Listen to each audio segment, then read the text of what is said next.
My wife was a mute. We'd been married for 3 years, and she'd never spoken a word to me, all because she suffered from severe selective mutism. Our daily conversations were all done through text. That all changed one night while I was watching TV. I heard my wife on a radio show, confessing her love to her first love. "Dylan," she said, "it's been 3 years since I last saw you. I can't wait to see you tomorrow. I've missed your scent." Her voice, as gentle as flowing water, was something I hadn't heard in 3 years. I felt like I'd been plunged into an icy abyss.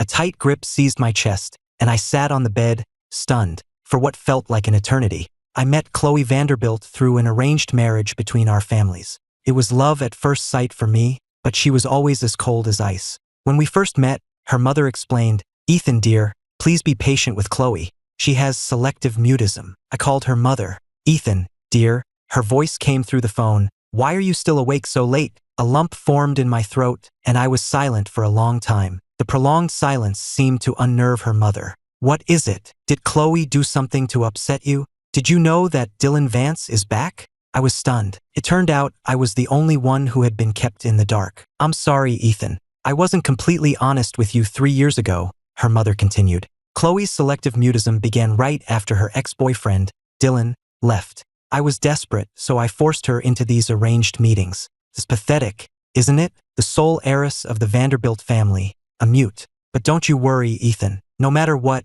I'll keep her in line." I don't remember how I hung up or how I survived that long, lonely night. Back then, I had researched everything I could about selective mutism and read that a common cause was a significant traumatic event. I didn't understand what that could have been, and though I tried asking various members of the Vanderbilt family, no one ever gave me a straight answer. I tried everything to help her: therapy, experimental treatments. I even took her to a comedy club. I would be roaring with laughter, but she would just sit there, silent and detached. When I proposed, it was as if she had to summon all her strength just to say a single word: yes. I was ecstatic at the time, but now the memory is just painful. Of course, I could never cure Khloe's selective mutism, because I wasn't her cure. A bitter feeling grew in my heart, followed by a creeping dread. Her cure was back, so where did that leave me? My hands, once limp, clenched into tight fists as a wave of defiance washed over me. If she didn't love me, why should I waste away in this marriage? She would never divorce me, so I would have to be the one to do it. I would set her free. My mind made up, I pulled myself together. 3 years ago, I had given up a medical residency in Boston for Khloe. Maybe it wasn't too late to start over. An hour later, I was out the door, heading to a nearby department store to buy myself some new clothes. "Sir, this is the last suit we have in this style. Would you like to purchase it?" the sales associate asked. I nodded and handed her my credit card. "I'm so sorry," she said, "but another gentleman has offered to pay more for it. Would you be willing to part with it?" I followed her gaze and saw a man in a navy suit, deep in conversation with a woman in red stilettos. I stood up and took a couple of steps forward, only to lock eyes with the woman. It was Khloe, and the man, I realized, must be Dylan. Khloe's expression immediately hardened. Her mouth opened, but no words came out. She stared at me blankly, then tapped her phone with her index finger. I knew that gesture all too well. She wanted to text me. 3 iMessages popped up in quick succession, each one a deeper disappointment than the last. "What are you doing here? Are you following me? Why do you care?" Dylan squeezed Khloe's hand and smiled. "Khloe, who's this?" "A friend." He then took her hand and placed it over his heart. "Could you ask him to let me have the suit? You know, I just got back to the States and I need to build up my professional wardrobe." Khloe gave him a soft, gentle smile. She typed something on her phone, and without even a glance in my direction, handed her card to the associate to pay for the suit. "He's a friend," she said. Her voice sent a chill down my spine, raising goosebumps on my arms. I could barely keep my balance. 3 years of my life, and all I was to her was a friend. Suddenly, a light fixture overhead crackled. I instinctively looked up just as it came loose. There was a loud crash, followed by an excruciating pain in my back. In that same instant, I felt a warm wetness spreading across my shirt. I reached back with a trembling hand and brought it back covered in blood. The store erupted into chaos. Screams and the sound of people calling 911 filled the air. I managed to look up and saw Khloe kneeling next to Dylan, clutching his hand, her eyes darting around in a panic. "Someone call an ambulance," she yelled. I had never seen her so frantic. "Ma'am, I'm sorry, but we need to get this man to the hospital first. His injuries are critical and another ambulance is on its way," a paramedic said as they carefully lifted my semi-conscious body onto a stretcher. But Khloe, furious, blocked their path. "Save him first," she screamed. I felt a hard shove and was thrown from the stretcher onto the floor. The shock of pain brought me back to full consciousness just in time to watch Khloe carefully help Dylan onto the stretcher in my place. "Ma'am, he just has a sprained wrist. It's not life-threatening," the paramedic argued. "You're misusing emergency resources." "Dylan's hands are important," she retorted. "He's a surgeon." I was stunned. It was the longest sentence Khloe had spoken in 2 years, and not a single word of it was for me. I leaned against a clothing rack, gasping for breath. Each inhale sent a fresh wave of agony through my back. I couldn't tell what hurt more, my back or my heart. Hadn't I given up my own medical career for her? And now she thought Dylan's hands were more important? What did that make me? A bitter, mechanical smile formed on my lips. Right, just a friend. Eventually, the pain was too much and I passed out. The first thing I did when I woke up in the hospital was send Khloe a text. "I want a divorce." Just as I hit send, the door opened and Khloe walked in. She was carrying 2 shopping bags from the same designer store. She set them on the nightstand and sat in the chair beside my bed. She pulled out her phone, and I knew she'd seen my message, but her face remained a placid mask. A suffocating silence filled the room, broken only by the chime of my phone. It was a series of texts from Khloe. "You like that brand? I picked out a couple of shirts for you. When you get out of the hospital, I'll have a personal shopper from the brand come to the house. You can buy whatever you want. Dylan's a surgeon. His hands are his livelihood. That's why I was so frantic. Please don't be mad." I stared down at the screen, my vision blurring with tears as the messages kept coming. I finally broke. "You can talk to him, so why can't you talk to me? We're sitting right here, face to face, and you're still texting me? Are you doing this on purpose? Is this some kind of silent treatment?" I looked up at her, tears I hadn't shed in years streaming down my face, my voice choked with emotion. Khloe's expression remained as still as a frozen lake. After a long pause, she looked down and typed, "I'm sorry, I have selective mutism." Then, she pulled a document from her coat pocket and handed it to me, gesturing for me to sign. It was the deed to our house, a property transfer agreement. "This is for you," she typed,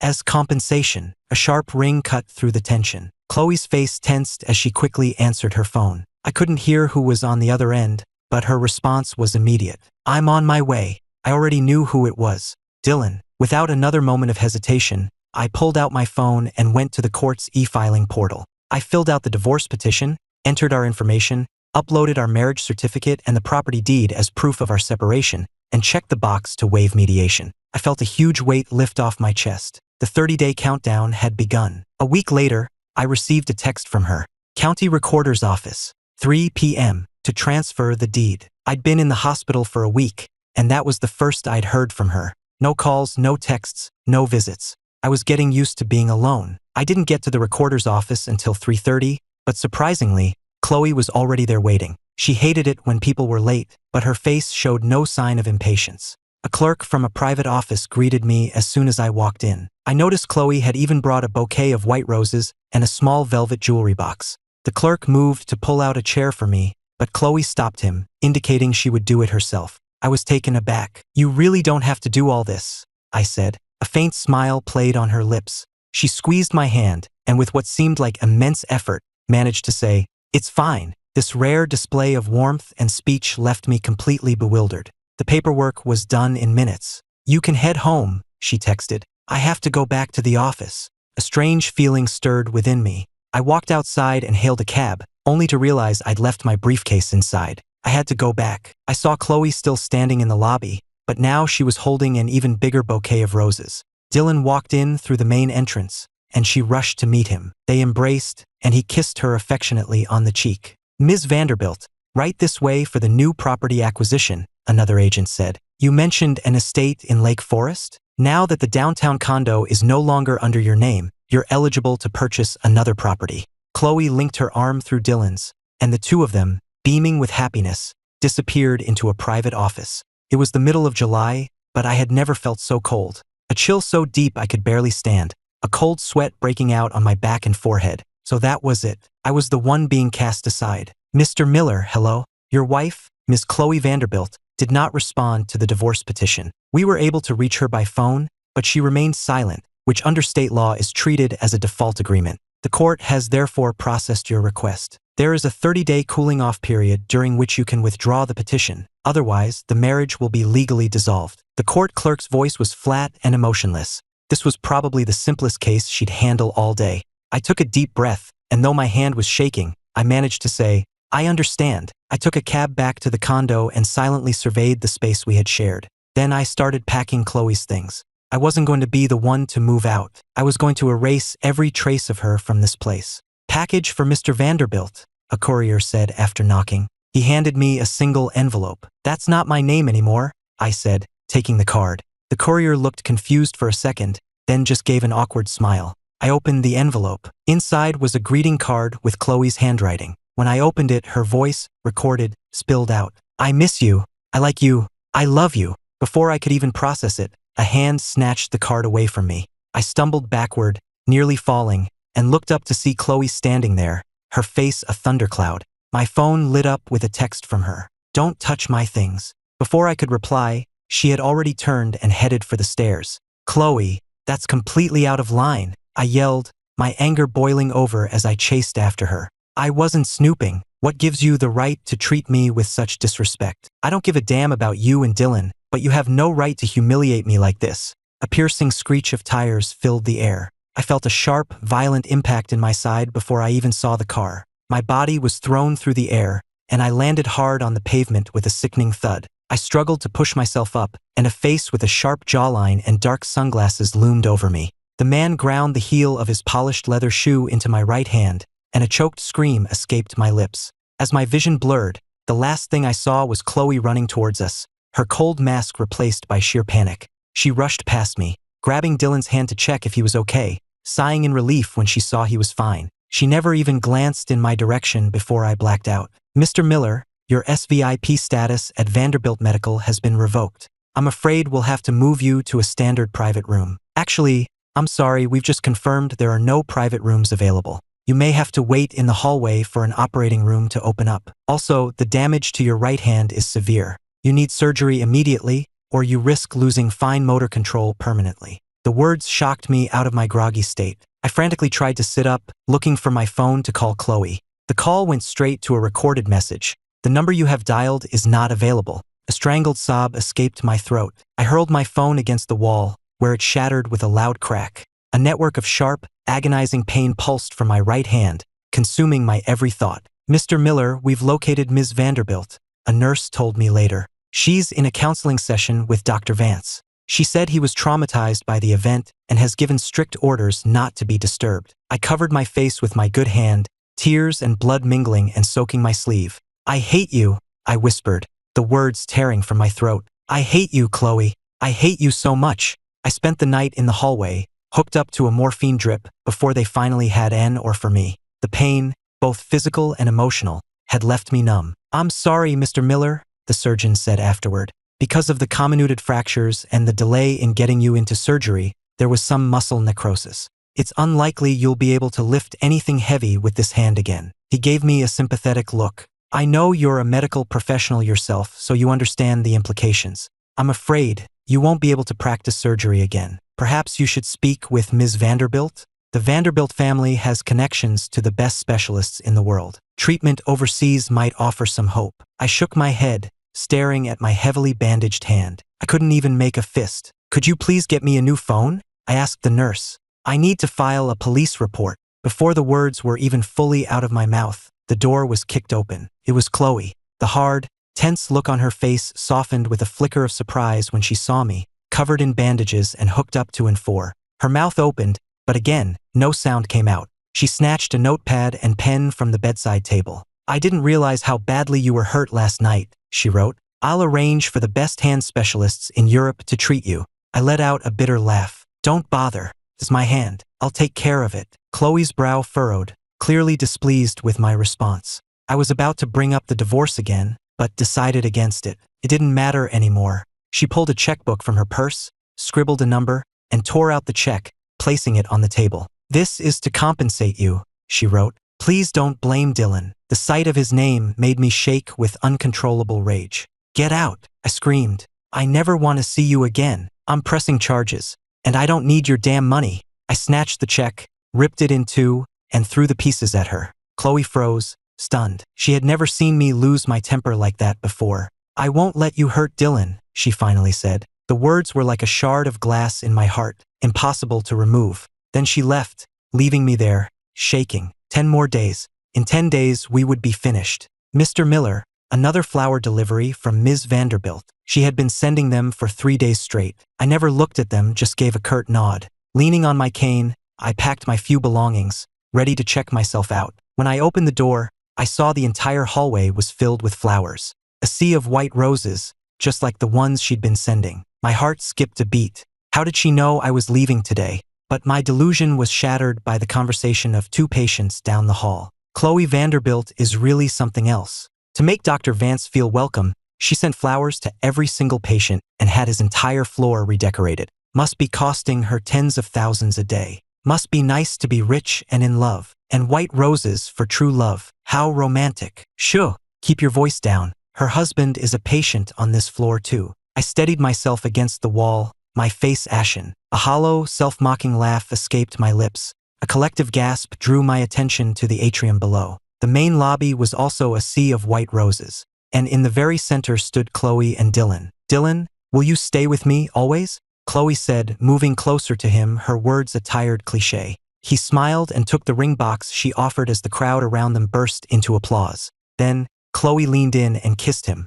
I unconsciously touched my own lips. How long had it been since I'd kissed her? A little over 1,000 days, and I couldn't even remember the last time. With me, it seemed Khloe didn't just have selective mutism. She had an extreme aversion to being touched. The world felt like a ridiculous stage play. My selectively mute ex-wife, publicly proposing to her first love. It was clear now. The only real sin was not being the one she loved. I spent the rest of the day taking care of business. I bought a new phone, filed a police report, gave my statement, finalized my grad school applications with a consultant, and booked a flight to Boston for 10 days from now. My plan was to get treatment for my hand while I was in school. It was 7 p.m. by the time I got back to the condo. The place was half-packed and covered in a thick layer of dust. I knew Khloe hadn't been back once. I grabbed something to eat and got back to clearing out the rest of her things. The lock clicked and the door opened. It was Khloe. Her face went cold when she saw me packing her boxes. She seemed to sense something different about me but couldn't place it.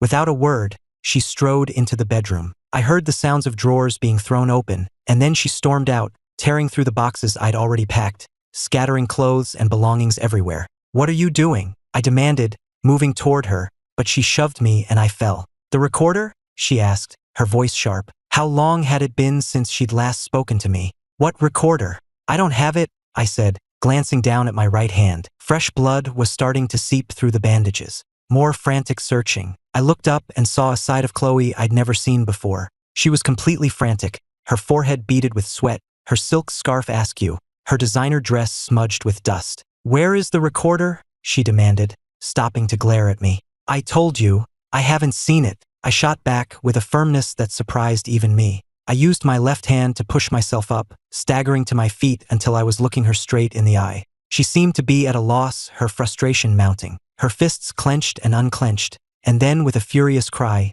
she swept a porcelain vase off a side table. It shattered on the floor. "Where is my recorder?" she repeated, stepping towards me, her voice relentless. Blood was dripping from a cut on her hand. I had never seen her so unhinged. I summoned my courage and pushed her away, trying to limp out of the room. Suddenly, a voice filled the air. "My name is Khloe Vanderbilt. I'm 18, and I want to tell Dylan I love him. Dylan, it's our 2-year anniversary today. I hope we can be together forever. Dylan, we've been together 3 years now, and my wish is still the same, to be with you always. Dylan, why did you leave? Dylan, I'm getting married." Khloe had stumbled into a pile of boxes, knocking something loose. A small, old digital recorder had rolled out, its red light blinking as it played back its recordings. It was a collection of audio love letters from Khloe to Dylan, starting from when they were teenagers. "Goodbye, Dylan. I hope I see you again. Goodbye." The recorder seemed to be broken, stuck repeating that final word over and over. Khloe scrambled to pick it up, frantically trying to turn it off, but the buttons were jammed. I stopped in my tracks. I slowly turned and leaned against the entryway cabinet, tears streaming down my face. "Khloe," I asked, my voice breaking, "if you didn't love me, why did you marry me?" Her throat worked, as if she was trying to form words, but nothing came out. A moment later, a text appeared on my phone. "Ethan, please, let me explain. I closed my eyes, forcing myself to stay calm, to push down the wave of pain rising in my chest. Just go, I said. Take all your things and get out of my home. Khloe pressed her lips into a thin line, clutching the endlessly repeating recorder in her hand, and walked past me out the door. I didn't see Khloe again in the days that followed. Before my flight, though, I had to go back to the hospital to have the dressing on my hand changed. In the main lobby, a new portrait had been added to the wall of specialists, Dr. Dylan Vance. I glanced at his bio and froze when I saw the title of his most recent publication. It was my senior thesis from college. I checked the name and the publication date again and again. It was mine. "Hello, Mr. Miller." A man's voice snapped me back to reality. I turned. It was Dylan. "Got a minute?" he asked, raising an eyebrow and gesturing toward a nearby seating area. I looked at him. He was the picture of perfection. His white lab coat was perfectly pressed, and every strand of his hair was meticulously styled in place. Dylan smirked. "You know, when the court called that day, Khloe didn't answer. I did." He gave a mock pouty smile. "I had no idea that silence would be taken as consent for the divorce." "You're not mad at me, are you, Ethan?" I was silent for a moment, then shook my head. "No, I'm the one who filed. A clean break is better for everyone." He didn't seem to care about my answer, plowing ahead. "And about that car accident, it was a total fluke. I've already apologized to Khloe, and she promised me she'd take care of it. I'm sure you're not the type to hold a grudge, right?" I just stared at him, saying nothing. I knew there was nothing I could do on my own. It was no surprise that Khloe would protect him. "You saw the paper, I assume," Dylan went on, his voice low. "It's exactly what you think. Khloe knew I needed a publication, so she gave it to me. Thanks for looking after her for the past 3 years, by the way. I was busy with my research in London, couldn't exactly be by her side. I only found out later that my leaving was what triggered her mutism." He rubbed his forehead as if troubled by the thought, but then a smug smile spread across his face. "Still, I've only been back a short while, and look how much better she's already gotten." I looked down, stirring the cup of coffee a nurse had handed me. "Are you here to gloat about how much Khloe loves you?" I put the spoon down and drained the bitter black coffee in one swallow. "Don't bother. I don't care about Khloe's past, present, or future. But let's get one thing straight. I left her. Ethan Miller is the one who walked away." I ignored him, stood up, and walked toward the billing office. Ethan, Dylan, clearly unhappy with my dismissal, got up and grabbed my injured right hand. A sharp pain shot up my arm, and I violently shook him off. He stumbled backward with a crash. Out of the corner of my eye, I saw a familiar figure rush forward. It was Khloe. She was already kneeling, helping Dylan up after he'd fallen against a railing. "Khloe, I'm fine." "Really?" Dylan said, trying to sound tough. "I just lost my footing." I hesitated for a second, then decided to just walk away. But before I could, Khloe slapped me across the face. The sharp crack echoed down the hallway, and every head turned in our direction. Even Khloe seemed surprised by her own action. "Apologize," she said. I held my stinging cheek, a bitter laugh rising in my throat. Every single time she had spoken to me, it had been about him. What was so wrong with me? Not that it mattered anymore. "Khloe, how could you hit him?" Dylan said, playing the peacemaker. "It's fine. He doesn't need to apologize."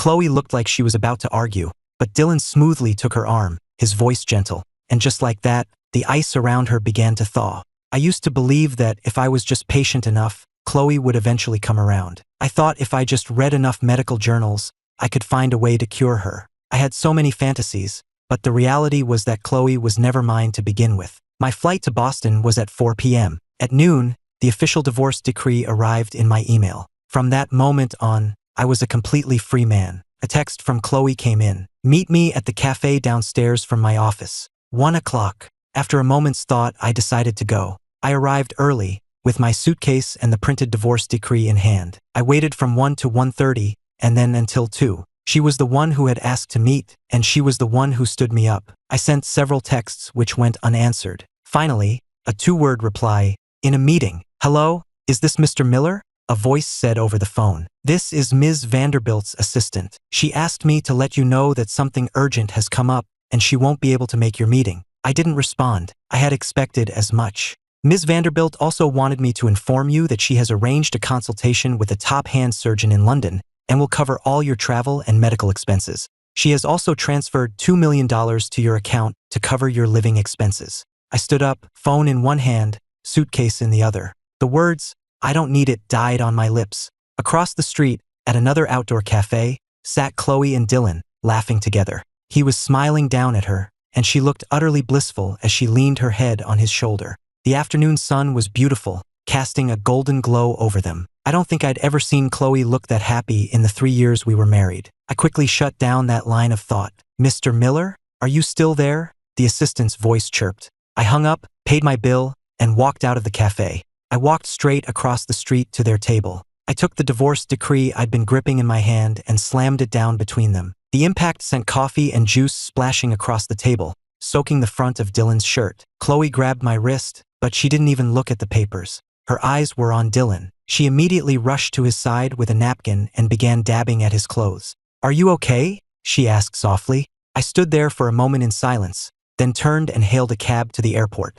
The announcement was already playing. Final boarding call for Flight 718 to Boston at Gate T1. Just then, a text from Khloe came through. "Ethan, I think you owe Dylan an apology." Without a second thought, I blocked her number. I handed my passport and boarding pass to the gate agent. He glanced at my documents, then back at me. "Looks like your marital status was just updated today?" he asked. After my bag was tagged, I looked up and smiled. "That's right, I'm divorced." The air conditioning on the plane was blasting. I asked the flight attendant for a blanket, wrapped myself up tightly, and fell into a deep sleep before we even took off. I had only one thought in my mind. "Goodbye, Khloe." "Ms. Vanderbilt, I'm calling about the flight to London I booked for Mr. Miller," her assistant said. The airline confirmed he never checked in, and he's not answering his phone. Khloe sat at her desk, staring at a mountain of paperwork. Since Dylan's return to Chicago, her productivity had plummeted, and the board members were getting restless. It had been almost 10 days since she'd last seen me,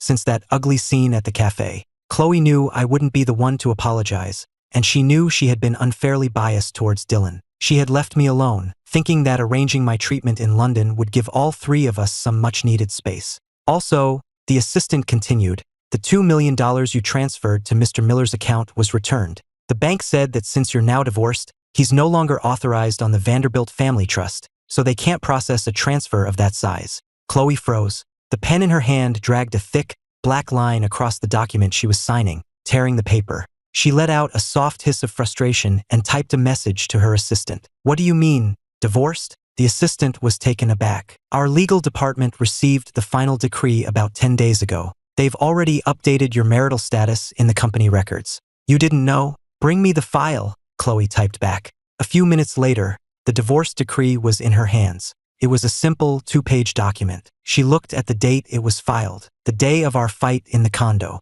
She pulled out her phone, scrolling through her contacts, finally having to use the search bar to find my name. She sent a text. "When did you file?" The message failed to send. A red exclamation point appeared next to it, with a notification, "Message failed. This person has blocked you." The assistant watched as a series of emotions flickered across Khloe's face, before she finally just stared at her phone, stunned. Khloe sighed, a look of resignation on her face. "Find out where Ethan is," she typed to her assistant, before turning back to her work. "Khloe, you promised you'd come with me to that dinner with the pharma reps tonight," Dylan whined. "I have to work," Khloe replied, giving him a perfunctory kiss before turning back to the contracts she was reviewing for an upcoming negotiation. "Khloe, when am I going to meet your parents? My mom and dad are flying in from London next week, and they're dying to meet you. Dad said if everyone gets along, he wants to start making wedding plans."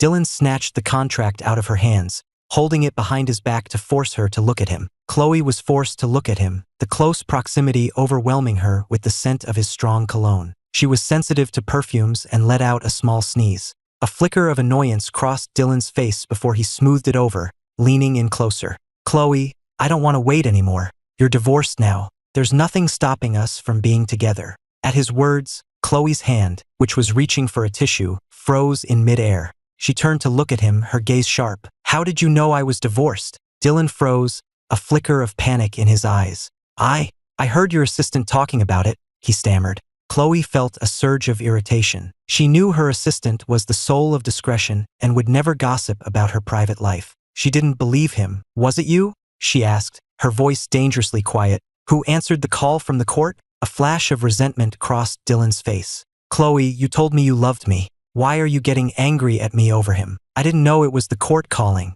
I answered, and then I remembered your condition, and I didn't think it was my place to speak for you. How was I supposed to know that not responding meant you agreed to the divorce?" He leaned against her desk, his voice softening into a whine as he tried to kiss her. He moved behind her chair and started rubbing her shoulders. "I'm sorry, Khloe. It was my fault. Please don't be mad at me." Khloe sighed, instinctively pulling away from his touch. She opened her mouth to speak, but the cloying scent of his cologne made her throat tighten. She resorted to her phone. "We can talk about meeting your parents after this project is finished." Afterwards, she sent a text to her assistant. "Schedule a meeting with Judge Miller for me, here at the office." The next morning, Khloe went to the Vanderbilt Medical Center for her regular speech therapy appointment. "Ms. Vanderbilt," her doctor said, "your selective mutism has shown some improvement, but it's limited. I recommend continuing our sessions. Your ex-husband, Mr. Miller, sent me a very detailed email a while back outlining your condition over the past 3 years. It was quite insightful. Based on his notes, I'd like to start a new course of treatment, a completely new approach tailored to you." Khloe immediately typed a refusal. "That won't be necessary." She added another line. "Please forward all my files to Dr. Vance. He will be handling my treatment from now on." After leaving the clinic, Khloe paused. Instead of heading for the exit, she turned and walked toward Dylan's office. Before she reached the door, she could hear his voice booming from inside. "I told you it's Mr. Vanderbilt now. Stop calling me Dr. Vance." She frowned but didn't go in. "The hospital administrator just called,"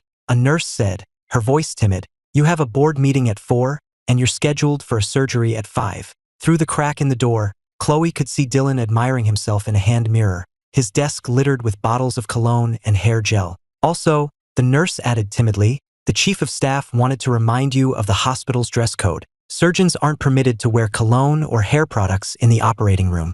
Dylan slammed his hand on the desk. "Do you have any idea whose name is on the front of this building? It's Vanderbilt. What did I just tell you to call me? I'm Mr. Vanderbilt now. So whose rules do you think matter more here, mine or the chief of staff's?" The nurse flinched and clutched her clipboard to her chest. She quickly opened the door to leave and came face to face with Khloe. "Ms. Vanderbilt," she stammered.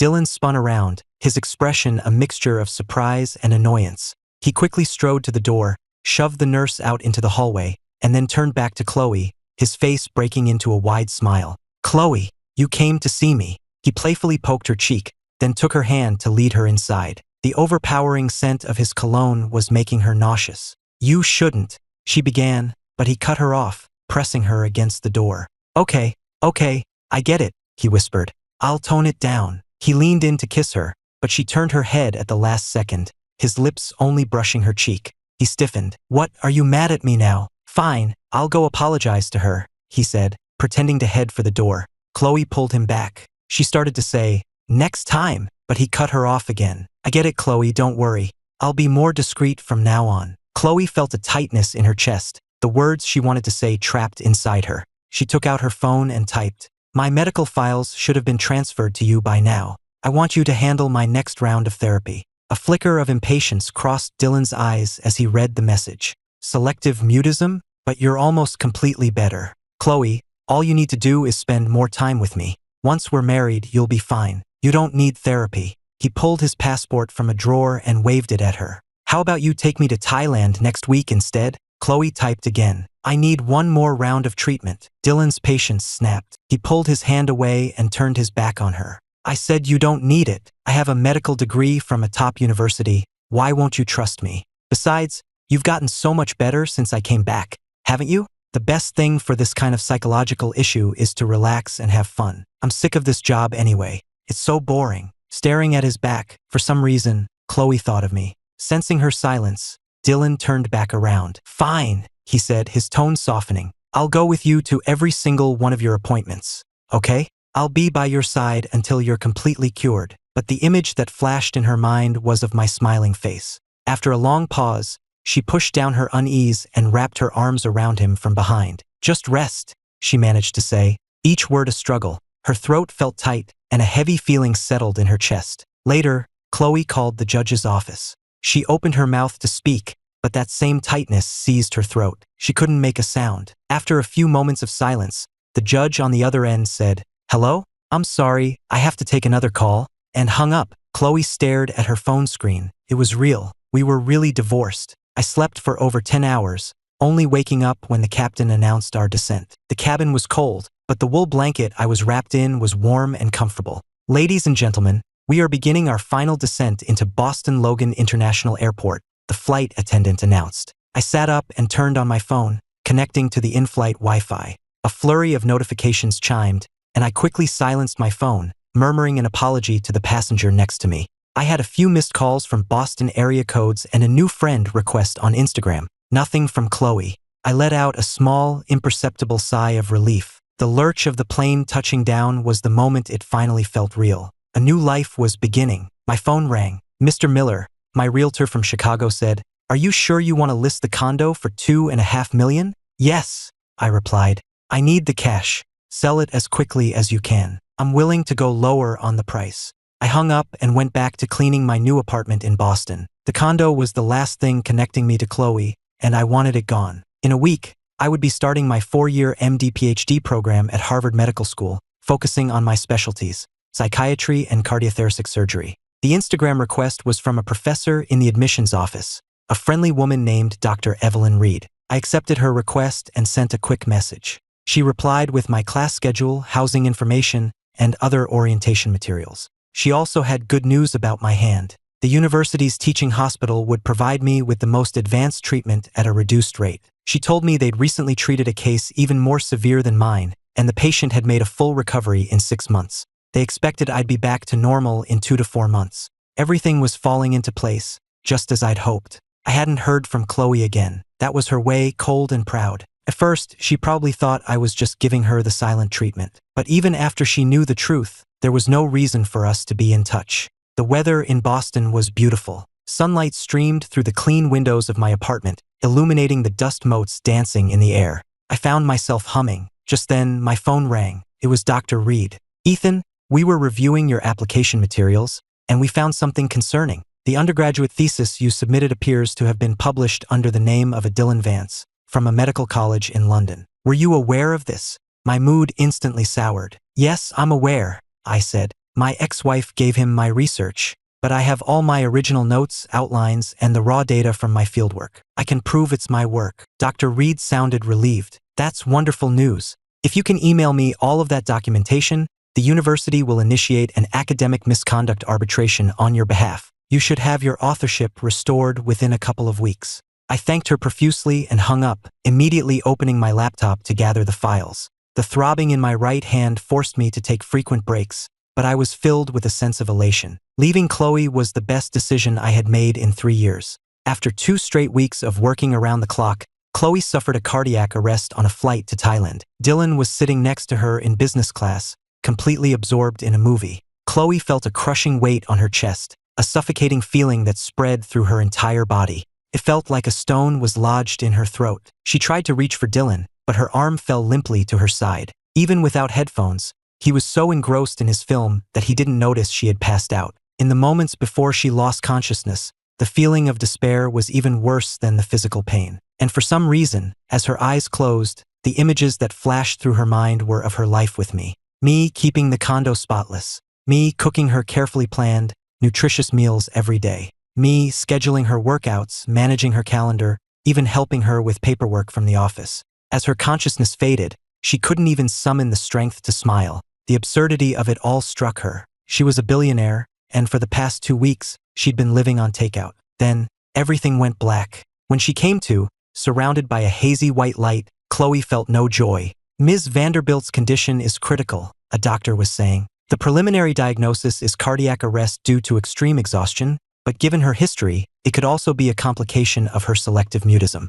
She's lucky the flight attendant found her when she did. Any longer and she would have been brain dead." Khloe's consciousness was still fuzzy. She tried to move her fingers, but couldn't. Strangely, she felt no pain, only an overwhelming exhaustion, a desire to just let go. That, and a hollow ache in her chest. She still hadn't heard Dylan's voice. "Mr. Vance, are you Ms. Vanderbilt's next of kin?" the doctor asked. The question was met with silence. Khloe waited, but no answer came. "Ms. Vanderbilt will require round-the-clock care. The next 72 hours are critical, and someone needs to be with her at all times in case of another incident. If her vitals stabilize after 3 days, we recommend chartering a medical flight back to the States." 3 days. Dylan's voice was laced with irritation. "But I have an island-hopping tour booked for today." The doctor sighed. "Mr. Vance, This is a life or death situation. The islands will still be here when Ms. Vanderbilt has recovered. Can't I just hire a private nurse for her? Dylan asked, a note of triumph in his voice, as if he'd found the perfect solution. Khloe felt herself sinking into a bottomless pit. That same bitter, hollow feeling washed over her again. This was the man she loved. When had he stopped loving her? Suddenly, the heart monitor beside her began to shriek. She's crashing. Her vitals are unstable. Get me a crash cart now. With a loud crack, the defibrillator paddles sent a jolt through Khloe's body, lifting her off the bed. Khloe saw a flash of white light, then felt herself slam back down onto the mattress. It happened again and again. She felt as if all the blood in her body was rushing to her head, which felt like it was about to explode. Then, once again, she was plunged into darkness. When Khloe woke up again, her throat felt like it was on fire. She tried to cough, but couldn't. Her lips were parched. Her assistant, seeing her stir, slowly raised the head of the bed so she could sit up. Slowly, Ms. Vanderbilt, her assistant said, holding a cup of water to her lips. Khloe took a small sip, but swallowing was a monumental effort. She pointed to her throat, trying to show her assistant where it hurt. Is it your throat, Ms. Vanderbilt? I'll get the doctor, the assistant said, rushing out of the room so quickly she forgot to use the call button. Khloe's eyes scanned the room. She was still in Thailand. Dylan was nowhere to be seen. Her assistant must have been flown in after she'd crashed the second time. The doctor and a nurse soon followed the assistant into the room. After a quick examination, the doctor sighed with relief. You're out of immediate danger for now, but you're not out of the woods yet. You'll need to stay here for observation. The low oxygen levels on a commercial flight could trigger another cardiac event. Khloe glanced at her assistant, who immediately understood. Ms. Vanderbilt is indicating that her throat is bothering her. She'd like you to take another look. Before the doctor could reply, Dylan's voice boomed from the doorway. Her throat is fine. I examined it myself just last week. Everyone turned. Dylan stood there, wearing a large gold watch and sunglasses, dressed head to toe in resort wear and carrying a handful of designer shopping bags. You're finally awake, he exclaimed, pushing past the medical staff to get to her bedside. I was waiting, and you just wouldn't wake up. I can't believe you woke up the minute I stepped out. I'm so happy. He threw his arms around her, the force of his hug sending a sharp pain through her chest. She coughed, spitting up a mouthful of blood onto the white sheets. Dylan shrieked at the sight of the blood and jumped back, a look of disgust on his face. Seeing the looks on everyone's faces, he gave a weak, embarrassed laugh. Sorry, that just caught me off guard. He slowly approached the bed again and reached for a tissue to clean her up. Khloe's expression turned to ice, and she turned her head away. Dylan's hand froze awkwardly in midair. Her assistant quickly took the tissue from him and began cleaning the blood from the sheets. Mr. Vance, perhaps you should wait outside while the doctor examines Ms. Vanderbilt, the assistant suggested gently. What's that supposed to mean? Dylan snapped, his anger flaring. Are you implying I'm not a real doctor? The assistant simply put a hand on his chest and pushed him out into the hall, locking the door behind him. Dylan was furious. He rattled the doorknob, and when it wouldn't open, he started pounding on the door. You can't keep me out of there. I'm a doctor too. I'm her fiancé. Who the hell are you? Just you wait. The second she's better, I'm having her fire you. Khloe, open this door. The review of my thesis attribution was scheduled quickly. In 3 days, a 3-person arbitration panel, consisting of Dylan's former thesis advisor from London and 2 professors from Harvard, would convene. They would review all the evidence and make a final ruling. On the day of the hearing, I dressed in my best suit and arrived early. Dr. Reed was already there. The members of the panel arrived shortly after, but there was no sign of Dylan. We have been unable to reach Mr. Vance at the number he provided, a university official announced. We also sent a formal invitation by mail, which has gone unanswered. As per the regulations, we will now proceed with the hearing. The official then asked us to present our documents. I submitted my original thesis, along with all my research notes, drafts, and citation logs. Since Dylan had not submitted anything, the university had gathered his coursework and other papers from his time in London for comparison. The verdict was swift and unanimous. The panel has determined that authorship of the thesis in question belongs to Mr. Ethan Miller, the lead professor announced. Furthermore, with the full cooperation of his former institution, Mr. Dylan Vance's master's degree will be rescinded, and the publication will be officially retracted. The room erupted in applause. Dr. Reed was beaming and gave me a huge hug. My hands were shaking, and I could feel a blush creeping up my neck. My eyes welled up with tears. Thinking she had overstepped, she quickly pulled back. Oh, I'm so sorry, she said, I was just so happy for you. I shook my head. No, it's okay. I just never thought it would be this easy. Back home, my family always taught me to be agreeable, to not make waves. I thought if I trailed off, then collected myself. It doesn't matter. The past is the past. What matters is now. I'm just so happy. It was always my work, but I never thought I'd actually see justice done. Her eyes were shining. Yes, she said, there is justice, and you deserved to get the credit for your work. When I got home, there was an official email of congratulations from my undergraduate university. I logged onto the medical journal's website, and my name was already listed as the author of the paper. I was so ecstatic I felt like dancing. It felt like my new life had truly begun the moment the divorce was final. Before I was married, I lived for my family. After, I lived for Khloe. In 3 years, I don't think I ever once cooked a meal just for myself. Divorce and rebirth, they really were the same thing. After nearly 2 weeks of recovery in Thailand, Khloe chartered a flight back to Chicago. Her heart condition had stabilized, but her selective mutism had returned with a vengeance. She could barely manage a single word, even to Dylan. The day after she regained consciousness, Khloe was already back to work. Dylan, meanwhile, continued his vacation, shopping, island hopping, and clubbing. He even rented a beach house. He was less than pleased when Khloe told him she'd booked a flight home. Back to the grind already? He asked on the plane. Khloe, can I quit my job? Khloe instinctively reached for his hand, but then stopped herself, picking up her water glass instead. She typed on her phone. That's your decision to make. Then let's get married as soon as we get back to Chicago, okay? He pressed, moving closer. My parents already sent over all my paperwork. I want to make it official. The overpowering scent of his cologne was giving her a headache. His words made her freeze. She had just remembered that when we were married, I had been legally added to her family's records. She had no idea what my legal status was now. Her silence clearly annoyed him. He frowned, his voice taking on a sarcastic edge. Khloe, you won't marry me, you won't introduce me to your parents. Are you just playing games with me? You said you wanted to marry me before I left for London. Now I'm back, you're single, and you won't even talk about it. Is it because you're still in love with Ethan? Now that he's gone, you're starting to regret it. His words struck a nerve. Without looking at him, she stared at the empty glass on her tray table. Was he right? She had been thinking about me a lot lately. Did she miss me? Did she still care? If I had still been there, would I have let her work herself to the point of collapse? Would I have noticed something was wrong sooner? Would she have had to be revived twice in the hospital? Would her mutism have gotten worse? A loud crash snapped Khloe back to the present. She turned to see Dylan standing over her, his face contorted with rage. A shattered glass lay at his feet, water pooling on the carpet. The flight attendants froze, unsure of what to do. Khloe, say something, he roared, his voice echoing through the quiet cabin. Why won't you answer me?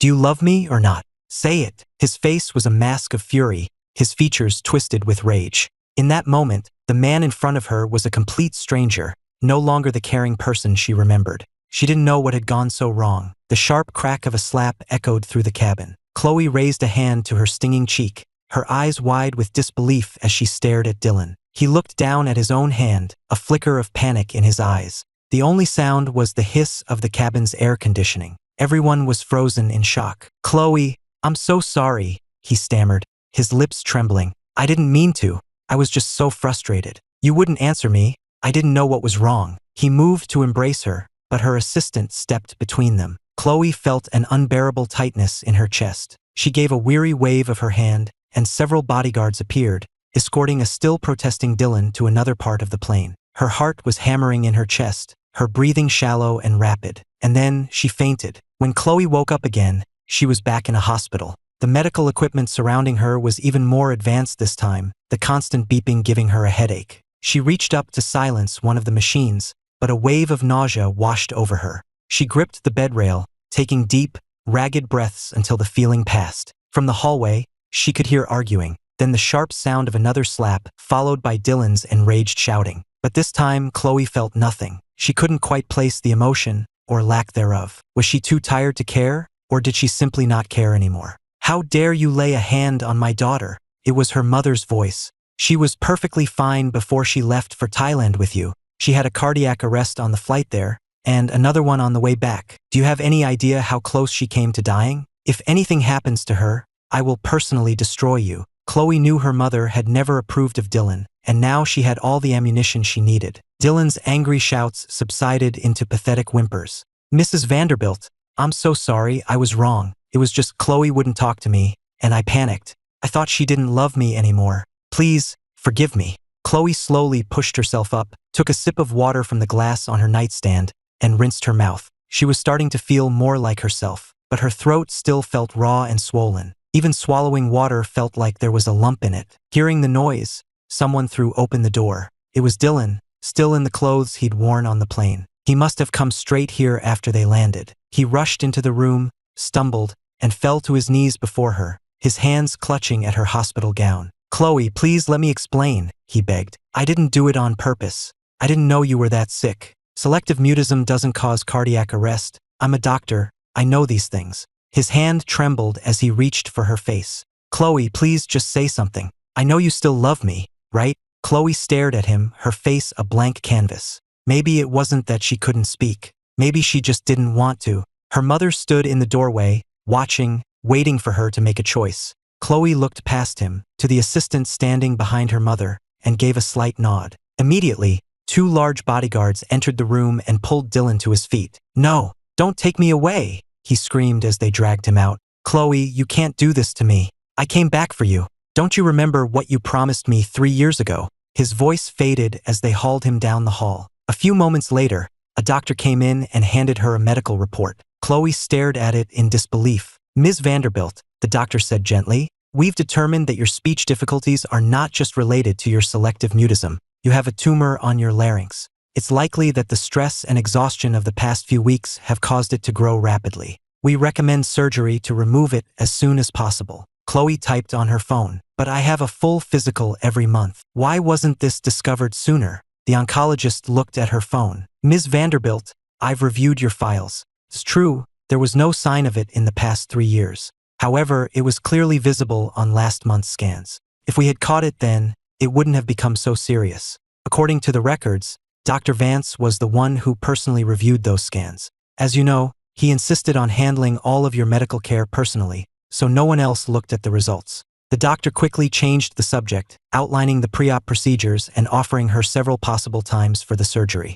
Khloe's mind was reeling. She pressed her fingers to her temples. She felt so tired. It seemed like ever since Dylan had come back and I had left, her entire life had fallen apart. She let out a long, weary sigh and typed on her phone. Schedule it for tomorrow morning. Lying on the operating table, Khloe wasn't nervous. Her surgeon, on the other hand, was. Don't you worry, Ms. Vanderbilt, he said, his voice a little shaky. We'll be using the latest transoral robotic surgery. The incision will be minimal, and there will be no external scarring. Just remember, you'll be on a liquid diet for a month afterward to allow your throat to heal. Khloe nodded. A nurse helped her turn onto her side. She felt the cold prick of the anesthesia in her spine, a spreading coolness, and then her consciousness began to fade. She had a dream. She was back on the day we first met. Dylan had just left for London without a word. Back then, he hadn't known who she really was, and she had admired what she thought was his courage, his willingness to sacrifice everything for his dreams. Hello, I'm Ethan Miller. She looked up and saw me as I was 3 years ago. Back then, she had been filled with contempt, looking down on what she assumed was just another spoiled rich kid. This is the Miller's eldest son, her mother had said, beaming. He's a brilliant young man. He's already completed his pre-med at Northwestern and has been accepted into several top medical schools. Northwestern Memorial has already offered him a position. Aren't you planning on going to medical school, Mr. Miller? Khloe had asked, her interest piqued. In all the time they'd known each other, she had never once asked what I studied, where I went to school, or what my plans for the future were. I had said, looking straight at her. But I like you, Khloe, and sometimes you have to give up one thing to get another. Right now, I want to choose you. Khloe's eyes snapped open. She tried to sit up, but a nurse gently pushed her back down. More anesthesia, quick, she heard the surgeon say. Why is she waking up? Her eyes were wet with tears as she slipped back into unconsciousness. She couldn't remember what I had really said 3 years ago, or if I had said that at all. She had never known how much I loved her, how much I had given up for her, and her last conscious thought was that she had to get me back. Ms. Vanderbilt, you can't get on a plane yet, her assistant pleaded, pacing anxiously by her hospital bed. Even if we know Mr. Miller is at Harvard, you have to think about your health. The doctor said you can't fly for at least another month. After what happened on the flight from Thailand, you can't take that risk. Khloe typed on her phone. Book me a flight to Boston for next Monday. She added another line. And find out where Ethan's legal residence is now. The assistant looked uncomfortable. After the divorce, Mr. Miller immediately filed to have his legal status changed online. I no longer have access to his records, so I don't know where he's registered now. It's possible he's back under his family's name. Also, the condo you signed over to him, he's already sold it. Other than his old bank account, we have no way of contacting him. Khloe didn't type anything else, and her assistant remained silent. Just then, there was a knock at the door, and before anyone could answer, Dylan walked in. He looked terrible. In just a few days, he had become gaunt and pale, with dark circles under his eyes that no amount of concealer could hide. This time, Khloe didn't even have to give a signal. Her assistant immediately blocked his path. Mr. Vance, now is not a good time. Ms. Vanderbilt needs her rest. Dylan bit his lip. Khloe, please don't shut me out. I know I was wrong. Please, just forgive me. A look of pure annoyance crossed Khloe's face. Seeing it, Dylan began to panic. Khloe, that paper you gave me, my old advisor from London called. There was an academic arbitration. They gave the credit to Ethan. They've revoked my authorship and my degree. His voice was trembling with fear. Hearing him say this, Khloe was reminded of her own role in the deception, and a fresh wave of guilt washed over her. Now the hospital is going to fire me, he continued, his voice cracking. But if you just say the word, they'll let me stay. Please, Khloe, just talk to them for me. For old time's sake. His knees were shaking. He looked at Khloe's impassive face, and then, with a loud thud, he dropped to his knees. Khloe, I'm begging you, just give me one more chance. Khloe looked down at him, and her expression softened almost imperceptibly. She gave a tiny nod, then looked away. Her assistant understood immediately and called security. Dylan's sobs could be heard all the way down the hall as they escorted him out.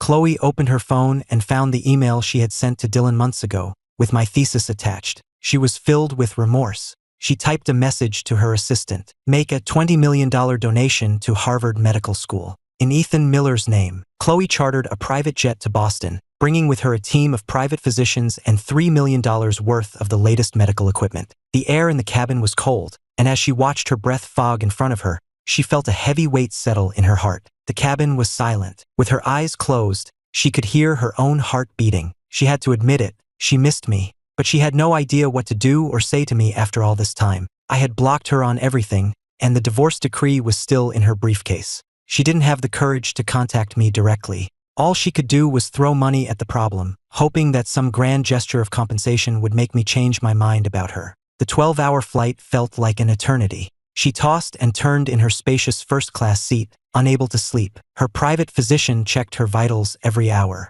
When the plane finally landed in Boston, it was pouring rain. Khloe was whisked through a private terminal by a team of bodyguards and into a waiting black SUV. Ms. Vanderbilt will head to the hotel first, her assistant said. As you requested, the financial donation and the equipment have all been delivered to the medical school. The equipment from the plane is being transported there now. The assistant showed Khloe the confirmation of the wire transfer. Khloe waved the phone away and smoothed her hair. She typed a message. We're not going to the hotel. We're going straight to the medical school. Call the dean and tell him I'm on my way. Should I ask the dean to have Mr. Miller meet us there? The assistant asked hesitantly. For once, Khloe paused, then typed her reply. Ask the dean to arrange a private meeting between me and Ethan. The drive from the airport to the university was only half an hour, but Khloe was so nervous her palms were sweating on the leather armrests. She didn't know if I had left to try and make her miss me, or if I was truly gone for good. She didn't know if I had any feelings left for her at all.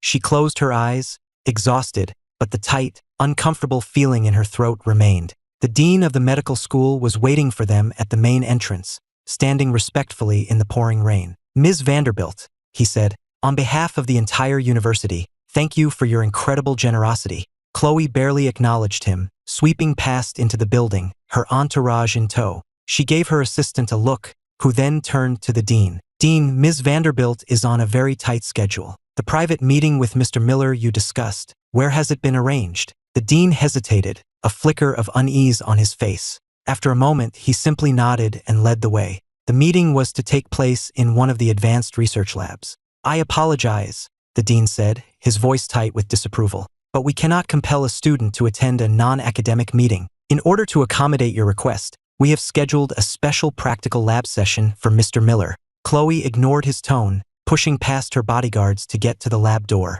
The heavy lab door had a small glass window. Just as Khloe motioned for the dean to swipe his keycard, she heard laughter from inside. It was my voice, and the voice of a young woman. A knot of panic tightened in her stomach. She couldn't remember the last time she'd heard me laugh. Khloe peered through the window. I was in a white lab coat working at a bench. Standing next to me was a woman, about a head shorter than me. We were leaning over a monitor, discussing something, our heads close together. The lab was soundproof, so Khloe couldn't hear what we were saying, only the sound of our shared laughter. From where she stood, I looked happier than she had ever seen me. She couldn't bring herself to open the door. She was terrified of what she would find. A tightness gripped her chest, and the hallway started to spin. She swayed on her feet, nearly falling backward. Her assistant, seeing her state, frantically called the medical team waiting outside. "We need an oxygen tank. Now, Ms. Vanderbilt is in distress." The commotion in the hallway caught my attention, and I glanced toward the door.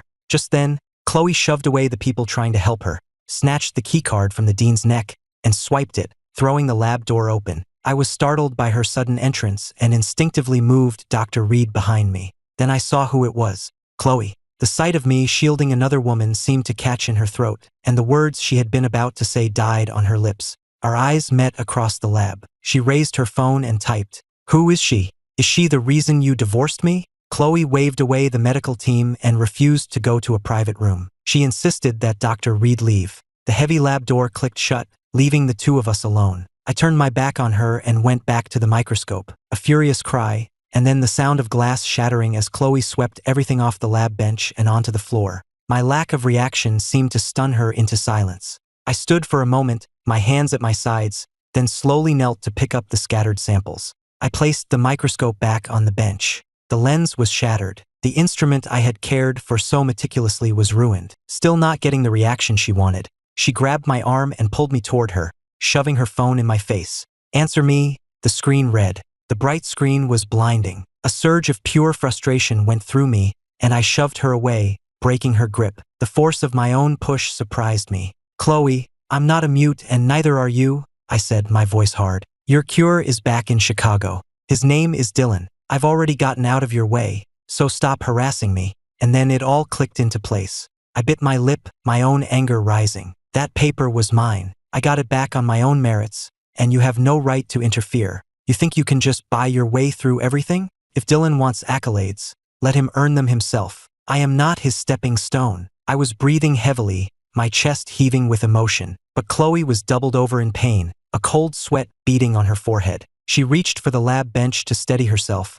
but her legs gave out and she collapsed to the floor. She fought to stay conscious, a loud ringing in her ears. She could see my mouth moving, see the anger on my face, but she couldn't hear a word I was saying. She wanted to apologize. She wanted to ask me to come back. She wanted to ask if we could reverse the divorce. But the words wouldn't come. It felt like something was lodged in her throat. She didn't know if it was the mutism, or if her throat hadn't healed properly from the surgery. Her throat was painfully dry. A million words were stuck inside her, but only one managed to escape. "I'm sorry." She tried to pull herself up using the leg of the table, but it felt like a black hole was pulling her down. She reached her other hand out toward me. I was only a few feet away, but I might as well have been on the other side of the world. Her eyelids grew heavy. Her throat was so tight she could barely breathe. Time seemed to stop. She sat on the floor, gasping, staring at the linoleum, trying to stay conscious. The ringing in her ears intensified. The door burst open and people rushed in. Hands lifted her up, and an oxygen mask was placed over her face.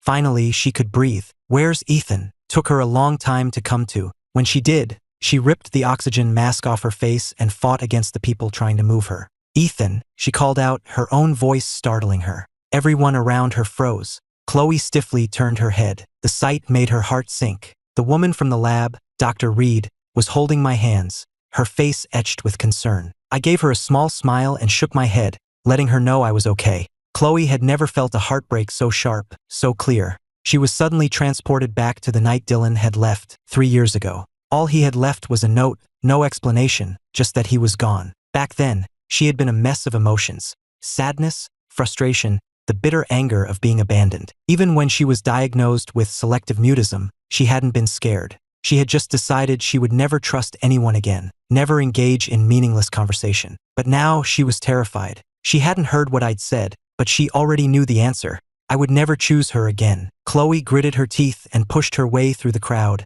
stumbling toward me. It was only a few feet, but by the time she reached me, she was covered in a cold sweat. The blast of the air conditioning raised goosebumps all over her skin. She shoved Dr. Reed aside. I instinctively took a step back, my expression wary. Khloe opened her mouth, and the words finally came. "Come back," she whispered. "Come home." But I was resolute. The look in my eyes was cold, my mouth set in a hard line. "No," I said, my voice flat and final. "I refuse." We parted on the worst possible terms. Back in her hotel room, Khloe listened silently as her father yelled at her over the phone. "Are you insane, flying all over the world in your condition? I understand you've been ill, but your doctors explicitly forbade you to travel. Do you have any idea what's been going on at the company? The 2 days you were in a coma cost this company millions." Khloe listened in silence. After a long pause, she tapped the phone twice to signal she understood, then hung up. She sat on the edge of her bed for a long time, my final words echoing in her head. "I refuse." She couldn't accept it. "Ms. Vanderbilt," her assistant said, knocking before entering the room. "Your father has booked you a flight back to Chicago this afternoon." Khloe sighed, a long, weary sound, and gave a dejected wave of her hand. Back in Chicago, Khloe kept tabs on me through her donations to the university. She didn't have the courage to contact me directly. 6 months passed this way. During that time, Dylan was still employed at Vanderbilt Medical. But with his degree rescinded, it came to light that his medical license had been obtained through a fraudulent joint program, and he had never actually passed his medical boards. The hospital had no choice but to revoke his practicing privileges. Dylan tried to contact Khloe countless times over those 6 months, but she never saw him. Desperate, he resorted to bribing the hospital administrator to keep his job, but he was demoted to a physician's assistant. The following spring, Khloe's assistant burst into her office, her face alight with excitement. For the past 6 months, Khloe had buried herself in her work. She had tried to have the divorce overturned, but her appeals were repeatedly denied. "Ethan Miller is coming back to Chicago," the assistant announced. "He's been nominated for the Emerging Innovator in Medicine Award." Khloe put down the pen she was holding and looked up, her full attention on her assistant. "The award ceremony and the conference are being held at Vanderbilt Medical," the assistant continued. "He's coming back to Chicago." Khloe shot to her feet so quickly she sent a stack of papers flying off her desk. "When?" she typed on her tablet. For the past 6 months, she had been in intensive therapy. The tumor was gone and hadn't returned, but her selective mutism remained. She had no cure. But maybe, just maybe, my return would be the cure she needed. "Next week," the assistant replied. "Should I have a word with the awards committee to ensure Mr. Miller wins?" Khloe's hand tightened on her phone, a slight tremor running through it. She typed, deleted, then typed again. "Sponsor the event. A $1 million grant. And I want you to personally meet with every member of the awards committee. Make my wishes clear." "Of course, Ms. Vanderbilt," the assistant said, and immediately left to make the arrangements. But Khloe's heart continued to race. It was after 11 p.m. when Khloe finally finished work. As she walked to her car in the underground garage, Dylan stepped out of the shadows. He had been waiting for her all day, and his face lit up when he saw her. "Khloe," he called out. She didn't say a word, just gave him a long, hard look and tried to get past him to her car. But he blocked her path, standing in front of the driver's side door. "Khloe, how long are you going to be mad at me?" he pleaded. She looked him over. He was dressed impeccably, as always, in a new Armani suit, a different, more expensive-looking watch on his wrist. He was standing too close, and the floral scent of his cologne was overwhelming. She felt a wave of nausea and took a step back, covering her nose with her hand. He saw the gesture and his face hardened, his hand tightening on the car's door handle. "Khloe, I may not be a practicing surgeon anymore, but I didn't waste all those years in school," he said, his voice tight with resentment. "You said it yourself, I just took a few shortcuts. You knew about it, you supported it. Why are you turning on me now?" Khloe remained silent. After a moment, Dylan continued, his voice softening. "I know I was wrong. In Thailand, all of it. It was just because I wanted to marry you so badly. I thought you would always forgive me, always love me, and I took it for granted. Please just give me one more chance. We can get back together. I'll go back to school, I'll get my license back, I'll do whatever you want. I'll personally oversee all of your therapy. You were almost completely better when I first came back. Please, just give me a chance to make it right." His voice was thick with emotion, his words tumbling out in a desperate plea. Khloe said nothing. She just looked down at her phone and sent a text. A minute later, 2 security guards appeared at either end of the garage. "We received your message, Ms. Vanderbilt." Without waiting for further instructions, they grabbed Dylan, who was still pleading, and pulled him away from the car. "Khloe, don't do this. Please, just give me one more chance," he cried, his legs giving out from under him. If the guards hadn't been holding him up, he would have fallen to his knees. "Khloe, I'm entering the competition too," he yelled as they dragged him away. "If I win, will you just talk to me? Please." At his words, Khloe's foot, which had been hovering over the accelerator, froze. She picked up her phone and typed, "Dylan, we are over. The house is in your name now. Leave me alone. And this time, you will not take anything else that belongs to Ethan." I never expected the conference to be held in Chicago. After the incident in the lab, everyone at Harvard, including Dr. Reed, knew who I was, the ex-husband of the sole heiress to the Vanderbilt pharmaceutical empire. Everyone treated me differently after that. Some avoided me, afraid of the drama. Others tried to get close to me, hoping for some advantage. But Dr. Reed treated me exactly the same as before. We never spoke of it. I knew she had feelings for me, but she never said anything, and I pretended not to notice. We remained friends. Dr. Reed had wanted to come to Chicago with me, but I told her no. This was something I had to do alone. My family and friends were still in Chicago. I couldn't let my divorce from Khloe keep me from coming home. The competition was a 2-day event, a written exam on the first day, and a practical skills assessment on the second. The day before it began, the chief of staff of Vanderbilt Medical called me and invited me to dinner. After some hesitation, I accepted. To my surprise, it wasn't just the chief of staff. Nearly every influential figure in the Chicago medical community was there. No one treated me with anything but professional respect. The entire evening was a lively discussion of a single, specific medical topic, with every professor there offering their own unique insights. It wasn't until the next day, when I saw the topic for the written exam, that I understood. The topic was laryngeal tumors, the very subject we had discussed in exhaustive detail the night before. They had given me the answers. I fell silent. It had to be Khloe's doing. She was always like that, always getting what she wanted, one way or another. I turned in a blank exam. I showed up for the practical assessment the next day, but I deliberately botched the procedure, making one clumsy mistake after another. The proctors even tried to correct me, but I ignored them. After leaving the hospital, I booked the first flight back to Boston. I was done with Chicago, but just as I was about to board, I got a call from the conference organizers.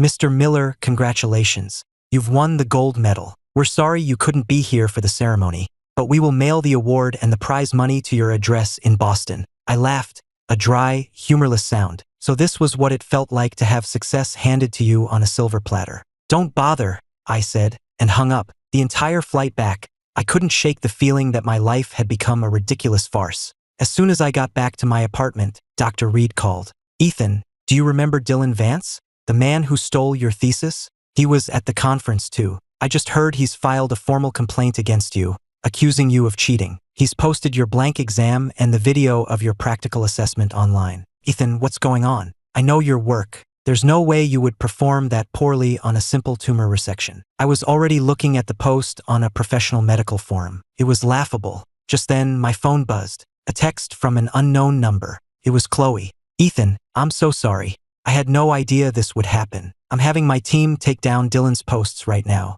I promise this won't affect your reputation. And don't worry about the award. I'll make sure you get it. I won't let anything stand in your way. You can trust me." The whole world felt like a bad joke. Khloe kept texting me, but I didn't reply. Instead, I contacted the conference organizers and told them I was officially declining the award. I faxed them a formal statement to that effect. Sure enough, another text from Khloe came through a few minutes later.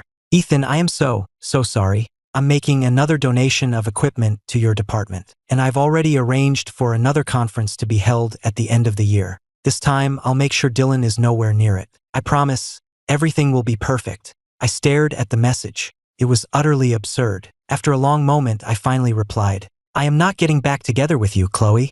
Please, just leave me alone." I blocked the new number. A minute later, my phone chimed again. Another new number. Still her. A suffocating feeling pressed down on me, a profound sense of helplessness.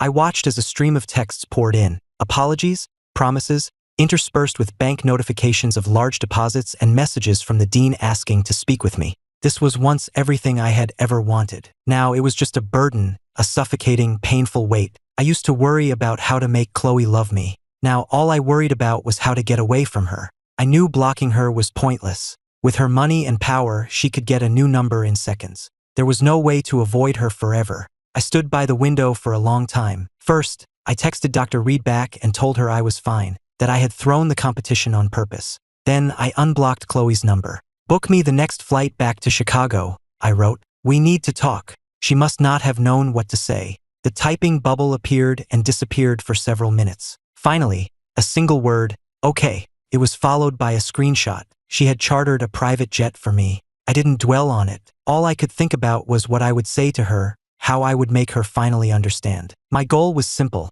I wanted to finish my studies and become a doctor, on my own terms. It didn't matter if it was in Chicago, Boston, or anywhere else. There was too much of the world I hadn't seen, too much I hadn't done. I couldn't waste any more of my life on her. Whatever I had felt for her in the past was gone. Khloe was waiting at the private airfield when I landed. Her assistant had already told her that Dylan had somehow gotten his hands on my blank exam and the video of my botched procedure and posted them on a prominent medical forum. When she heard the news, she felt the blood rush to her head, her hands trembling so badly she could barely hold her phone. Her mind was a chaotic mess. She couldn't understand why I would have thrown the competition. She thought maybe I was just trying to spite her, but she couldn't be sure. She kept checking her phone, hoping for a new message from me, but there was nothing. The ground crew at the private airfield had already stopped her 3 times, telling her she couldn't wait on the tarmac and had to stay in the arrivals lounge. Each time, she would retreat to her designated spot, counting the seconds until I arrived. My plane didn't land until nearly 3 in the morning,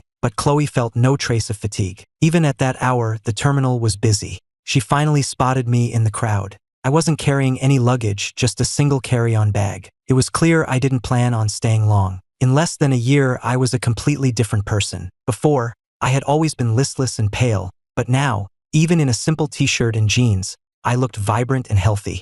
I looked up and saw her, but she seemed hesitant to approach. She raised a hand in a stiff wave, forcing a smile. She mouthed the words, "Long time no see." She felt the words leave her lips, but her voice was too quiet for me to hear. I pushed through the crowd and walked toward her, my face set in a hard line. In that moment, it felt to her as if we were the only 2 people in the world. She opened her arms slightly, as if to embrace me, but I stopped a few feet away. She gave a small, self-deprecating laugh and awkwardly lowered her arms, then led me out of the airport. We got into her town car. The driver, without turning around, glanced in the rearview mirror. "Where to, Ms. Vanderbilt?" Khloe seemed flustered, unsure of where to go. After a long pause, she finally managed, "Home." The driver glanced in the mirror again, a look of shock on his face. He seemed about to ask which home she meant, but then he saw me and understanding dawned. He simply nodded and started the car. That's when I spoke. "Don't bother, Khloe. Just take me to my parents' house. It's only a half-hour drive. That should be more than enough time for our talk." The light in Khloe's eyes dimmed. She waved a hand at the driver, signaling him to do as I said. As the car merged smoothly onto the highway, I finally broke the silence. "Khloe, you know I've made my feelings clear. Why are you still doing this?" My question made her flinch. She looked panicked, her lips parting as if to speak, but no words came out. She struggled for a moment before forcing out 2 words. "The award. I'm sorry." I turned to look at her. Her usual cold, arrogant demeanor was gone, replaced by an indescribable sadness. I spoke calmly. "I don't need you to do anything for me. If I want something, I'll earn it myself. 3 years ago, when I married you, I loved you. I wanted your love, so I did everything I could to earn it. Now we're divorced. I don't need your love anymore, and I'm not wasting any more of my life on it. This is my choice. It has nothing to do with how you feel about me now." I looked her straight in the eye. "Khloe, do you know what I despise most about you?" She stared at me, speechless. "Your selfishness," I continued. "For 3 years, you were trapped in your own little world, frozen in the moment Dylan left. You never saw anything I did for you, and you're still just as selfish now, trying to trap me when all I want is my freedom. Freedom is the only thing I want, and you're trying to take it away from me for your own selfish reasons. I wanted to win that award, but not by you rigging the game. Because of your selfishness, I was publicly humiliated and became a joke in the medical community. You and Dylan deserve each other. You're both fundamentally selfish. And this obsessive crusade to get me back is just more selfishness. You never once stopped to consider what I might want." Every word was a hammer blow, striking her right in the heart. The love, the regret, the deep affection she thought she felt for me, it was all stripped bare, revealed as a selfish charade. She began to doubt everything. Did she really love me? Or was it just her own stubborn pride? She looked down, and her voice was barely a whisper. Ethan, I'm sorry. The conference was my fault. She didn't try to make me stay. It was as if she knew she had no right to. We arrived at my family's home. The half-hour drive had felt both short and eternal. The car pulled up to the curb, and I unbuckled my seatbelt. Suddenly, Khloe launched herself at me, wrapping her arms around my waist in a desperate embrace, as if I were a priceless treasure she was about to lose. She buried her face in my neck, greedily inhaling my scent. Her voice was a desperate plea. Could you be my doctor? For the mutism, can we start over? Please, just give me one more chance. I placed my hands on her shoulders and gently pushed her away. This time, she didn't resist. I was almost at the front gate when she called out, her voice loud in the pre-dawn quiet. Ethan, can I call you? I stopped and turned. The sky in the east was beginning to lighten. A new day was dawning, and with the rising sun, my own spirits lifted. I looked back at her, and my voice was firm. Don't, Khloe. Don't ever contact me again.